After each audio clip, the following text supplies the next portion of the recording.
बरसों से इस घर में रह रहा हूँ, लेकिन कागज एक भी पूरा नहीं है। क्या बुढ़ापे में बेघर होना पड़ेगा?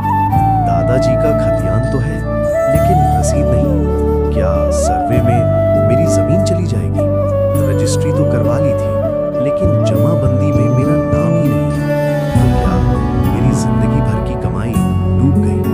बिहार और उत्तर भारत में इस समय स्पेशल लैंड सर्वे चल रहा है। सरकार ने जमीन के रिकॉर्ड अपडेट करने की एक नई समय सीमा तय की है, और इसी वजह से आज लाखों लोग डरे हुए हैं। मेरी जमीन पर क्या होगा? अमीन क्या लिख देगा? मेरा कागज सही है या नहीं? अगर आपके पास खतियान है लेकिन जमाबंदी नहीं, या रसीद है लेकिन पर्चा नहीं, तो सावधान हो जाइए।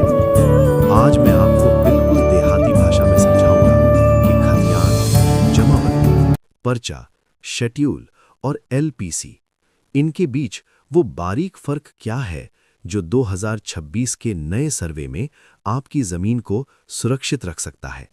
सबसे बड़ा भ्रम, खतियान और जमाबंदी। सरल भाषा में समझिए, अगर खतियान बाप है तो जमाबंदी बेटा है। खतियान वो पुराना सरकारी रजिस्टर है जो दशकों पहले सर्वे के समय बना था, जब आपके दादा परदादा जिंदा थे।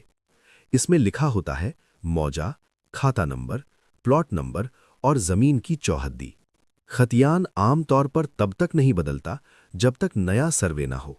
लेकिन समस्या ये है, खतियान आज भी दादाजी के नाम है, जबकि जमीन उनके बेटों और पोतों में बंट चुकी है या बिक भी गई है। तो ये नया हिसाब कहाँ जाएगा? जमाबंदी में।